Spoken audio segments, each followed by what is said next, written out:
So ಇವಾಗ ಜನರಲಾಗಿ ಏನಂದರೆ ಇವಾಗ ನಾನೇ ಹೇಗೆ ಮಾಡ್ತೀನಿ ಅಂದರೆ ಜನರಲಾಗಿ ಕಲೆಕ್ಟ್ ಮಾಡಿದ ತಕ್ಷಣವೇ ಅದನ್ನ ಟ್ರೀಟ್ಮೆಂಟ್ ಮಾಡಿಸ್ಬಿಡ್ತೀನಿ. ಯಾಕೆ ಅಂದರೆ ಬರೋ ಅಷ್ಟರಲ್ಲಿ ಅದು ಇವಾಗ ಇನ್ಫ್ಲೋರೆಸೆನ್ಸ್ ಇಲ್ಲಿ ಹೆಂಗೆ ವಿಧಾರ ಆಗೋಗ್ತಿದೆ ಹಂಗೆ ವಿಧಾರ ಆಗಿಬಿಡುತ್ತೆ ಅಂದ್ಬಿಟ್ಟು.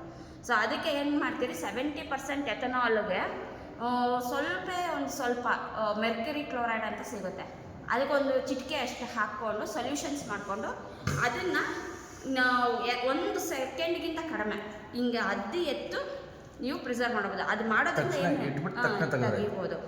ಏನಕ್ಕೆ ಅದನ್ನು ಮಾಡ್ತೀವಿ ಅಂದರೆ ಈ ನೋಡಲ್ ರೀಜನ್ಸ್ ಇದೆಯಲ್ವಾ, ಇವಾಗ ಈ ಇನ್ಫ್ಲೋರೆಸೆನ್ಸ್ ಎಲ್ಲ ವಿಧಾರ ಆಗ್ತಿದೆ, ಆ ವಿಧಾರ ಆಗಬಾರ್ದು ಅಂದರೆ ಅದು ಟ್ರೀಟ್ಮೆಂಟ್ ಮಾಡೋದ್ರಿಂದ ಅದು ಹಂಗೆ ಆ ಸೆಲ್ ಡೆತ್ ಅಲ್ಲೇ ಹಂಗೆ ಆಗುತ್ತೆ.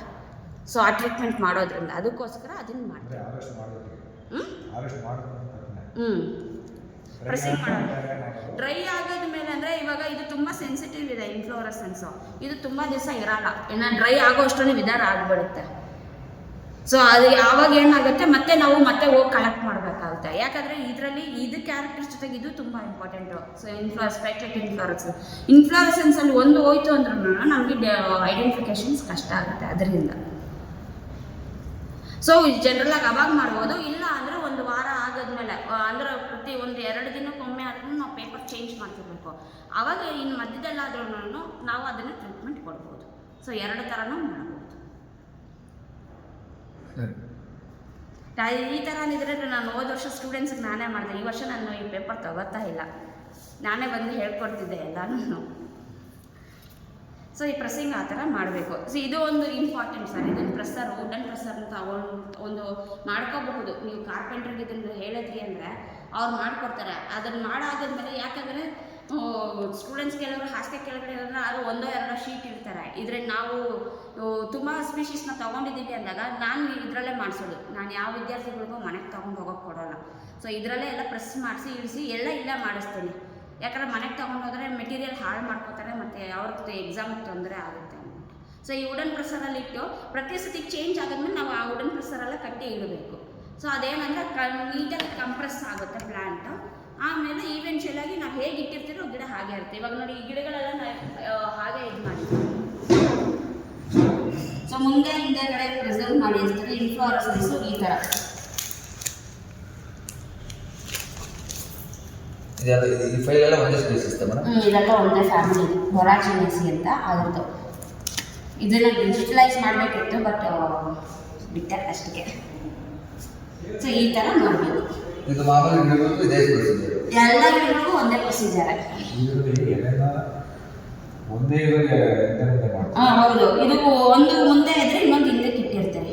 ಯಾಕಂದರೆ ಕ್ಯಾರೆಕ್ಟರ್ ಇದು ಒಳಗದ ಮೇಲೆ ಏನಾಗುತ್ತೆ ಅಂದರೆ ಸರ್ ತುಂಬ ಡೆಲಿಕೇಟ್ ಇರುತ್ತೆ. ಸೊ ನಾವು ರಫ್ ಹ್ಯಾಂಡಲ್ ಮಾಡಿದ್ವಿ ಅಂದರೆ ಮುರಿದೋಗ್ಬಿಡುತ್ತೆ. ಅದಕ್ಕೆ ಏನು ಮಾಡ್ತೀವಿ, ಒಂದು ಸೀದಾ ಹಿಮ್ಮುಖವಾಗಿ ಇಡೋದ್ರಿಂದ ಏನಾಗುತ್ತೆ, ಸೊ ನಮಗೆ ಕ್ಯಾರೆಕ್ಟರ್ ಸ್ಟಿಕ್ಸ್ ಓದೋಕ್ಕೆ ಹೆಲ್ಪ್ ಆಗುತ್ತೆ. ಸೊ ಈ ಮೆಟೀರಿಯಲ್ ಹರ್ಬೇರಿಯಿಂದ ಹಾಳು ಮಾಡೋಣ, ಅದಕ್ಕೆ ಆ ಥರ ಮೆಥಡಲ್ಲಿ ಫಾಲೋ ಮಾಡೋದು. ಆಯಿತಾ? ಏನಾದರೂ ಡೌಟ್ ಇದೆಯಾ? ಸೊ ಪ್ರೆಸ್ಸಿಂಗ್ ಮಾಡುವಾಗ ನೀವು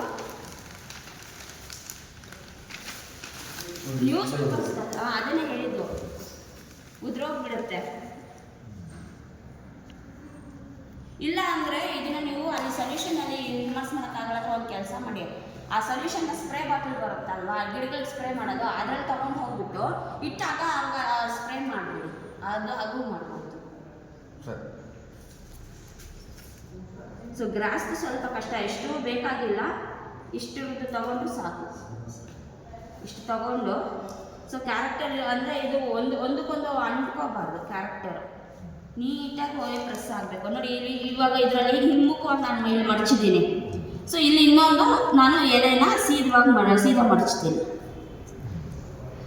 ಇದರಲ್ಲಿ ಹಿರ್ಸುಟಸ್ ಅಂತ ಇರುತ್ತೆ, ಹೇರಿ ಸ್ಟ್ರಕ್ಚರು, ಎಪಿಡರ್ಮಲ್ ಹೇರ್ಸ್ ಅಂತ. ಸೊ ಆ ಕ್ಯಾರೆಕ್ಟರ್ಸ್ ಎಲ್ಲ ಇಂಪಾರ್ಟೆಂಟ್ ಅದಕ್ಕೆ. ಸೊ ಇನ್ಫ್ಲೋರೆಸೆನ್ಸ್ಗೆ ಆ ಥರದ್ದೇನು ಮಾಡೋದು ಬೇಕಾಗಿಲ್ಲ. ಸೊ ಅದನ್ನು ಹಾಗೆ ಇಟ್ಟರೆ ಆಗುತ್ತೆ. ಸೊ ಇವಾಗ ಜನರಲಾಗಿ ನಾವು ಡೈಕಾಟ್ ಸ್ಪೀಷೀಸ್ ಹೂಗಳನ್ನ ತೊಗೊಂಡಾಗ ಆ ಹೂಗಳು ಸಣ್ಣದಿತ್ತು ಅಂದರೆ ನಾವು ಹಾಗೆ ಪ್ರೆಸ್ ಮಾಡ್ತೀವಿ. ದೊಡ್ಡ ಹೂ ಇತ್ತು ಅಂದರೆ ಅದನ್ನು ಸಪ್ರೇಟಾಗಿ ಇನ್ನೊಂದರಲ್ಲಿ ತಗೊಂಡು ಮಾಡೋದು, ಅದೆಲ್ಲ ಪ್ರೊಸೀಜರ್ ಇದೆ. ಸೊ ಗ್ರಾಸಸ್ ಇರೋದ್ರಿಂದ ನೀವು ಅಷ್ಟು ಮಾಡಿದ್ರೆ ಸಾಕು. ಸೊ ಒಂದು ಸೀದಾ ಇನ್ನೊಂದು ಹಿಮ್ಮುಖವಾಗಿ ಎಲೆಗಳನ್ನ ಅರೇಂಜ್ ಮಾಡಿಕೊಂಡು ಪ್ರೆಸ್ ಮಾಡಬೇಕು. ಸೊ ಒಂದ್ಸತಿ ನೀವು ಪ್ರೆಸ್ ಮಾಡಿದ್ರೆ ಸಾಕು ಸರ್. ಪ್ರೆಸ್ ಮಾಡಿ ಒಂದೆರಡು ದಿನ ಆದ್ಮೇಲೆ ಅದು ಅದೇ ಕಂಡೀಷನಲ್ಲೇ ಇರುತ್ತೆ, ಮತ್ತೆ ಬದಲಾಗಲ್ಲ. ಅದಕ್ಕೆ ವುಡನ್ ಪ್ರೆಸ್ಸರ್ನ ಯೂಸ್ ಮಾಡೋದು. ಸೊ ನಾವು ಇವಾಗ ಹಿಂಗಿಟ್ಟು ಹೇಗೆ ಹಚ್ಚಿ ಹಾಗೆ ಬರಬೇಕಂತ ಮಾಡಿರ್ತೀರೋ ಅದು ಹಾಗೆ ಇರುತ್ತೆ. ಅದಾದ್ಮೇಲೆ ನಾವು ಟೈಟಾಗಿ ಕಟ್ಟಬೇಕು. ಅದನ್ನು ನಾವು ಎಷ್ಟು ಪ್ರೆಷರ್ ಕೊಟ್ಟು ಕಟ್ಟಿರ್ತೀವಿ ಅದಷ್ಟು ಕಂಪ್ರೆಸ್ ಆಗ್ತದೆ. ಕಂಪ್ರೆಸ್ ಆಗ್ತದೆ. ಇನ್ನೇನಾದರೂ ಡೌಟ್ ಇದೆಯಾ? ಏನಿಲ್ಲ, ಮಾಡ್ಬೇಕಾದ್ರೆ ಡೌಟ್ ಇದ್ರೆ ಮೆಸೇಜ್ ಮಾಡ್ತೀವಿ. ಸರಿ ಸರಿ.